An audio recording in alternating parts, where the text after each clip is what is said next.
माननीय मुख्यमंत्री जी।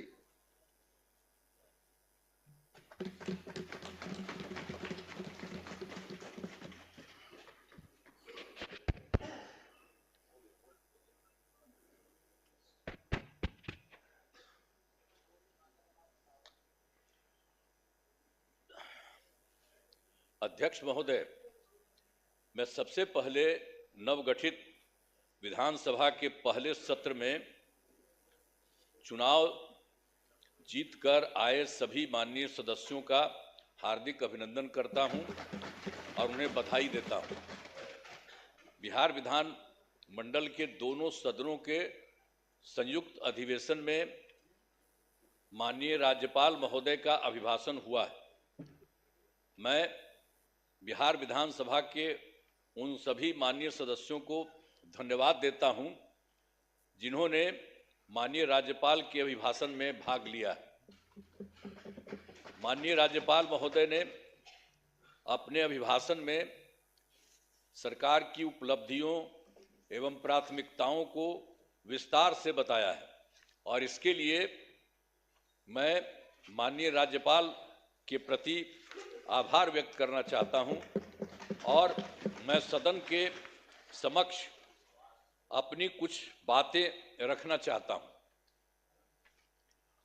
अब ये जानिए, आप सब जानते हैं कि 24 नवंबर 2005 को पहली बार एनडीए की सरकार बनी थी और तब से राज्य में कानून का राज है और हम लगातार 20 वर्षों से विकास के काम में लगे हुए हैं। बिहार का विकास करना ही हमारा मुख्य उद्देश्य रहा है। हम दिन रात बिहार को आगे बढ़ाने के लिए भी सोचते हैं और इसी प्रकार काम करते रहते हैं। मैं बिहार की जनता का आभार व्यक्त करता हूं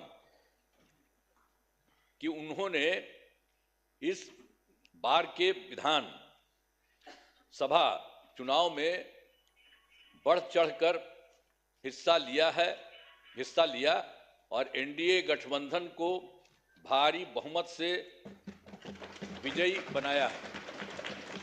शुरू से ही बिहार के विकास का काम हो रहा है। अब किसी प्रकार के डर एवं भय का वातावरण नहीं है। राज्य में प्रेम, भाईचारा एवं शांति का माहौल है।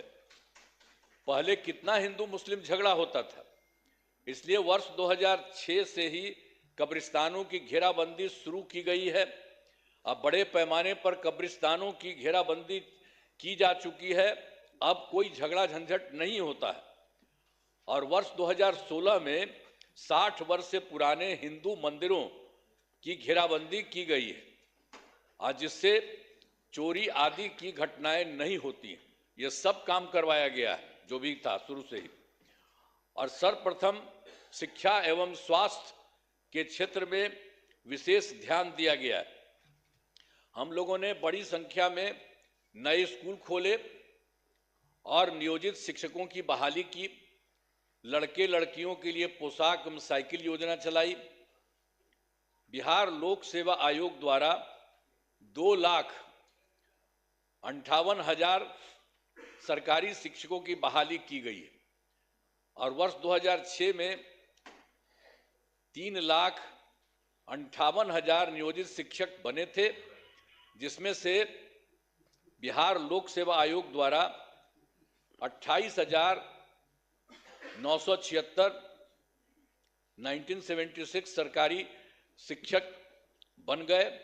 और फिर सरकार ने तय किया है कि नियोजित शिक्षकों को बीपीएससी की परीक्षा देने की जरूरत नहीं है और उन्हें मामूली सी परीक्षा लेकर सरकारी शिक्षक बनाया जाए।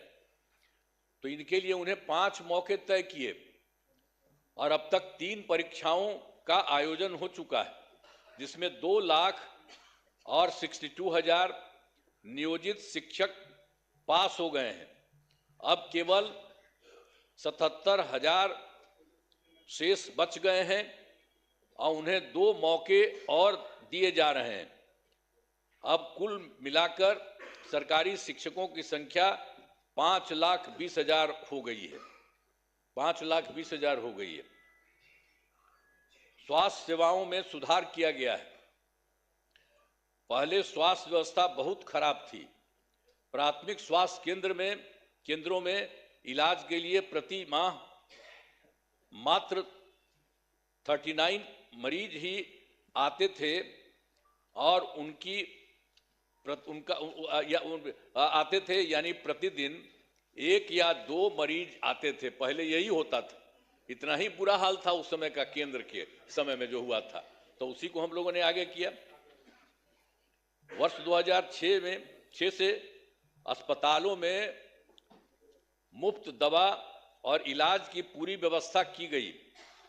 अब प्राथमिक स्वास्थ्य केंद्र में हर महीने औसतन 11,600 मरीज आते हैं। पहले मात्र 6 मेडिकल कॉलेज थे, अब जिनकी संख्या अब 12 हो गई है। अब शेष सभी जो है 27 जिलों में नए मेडिकल कॉलेज बनाए जा रहे हैं।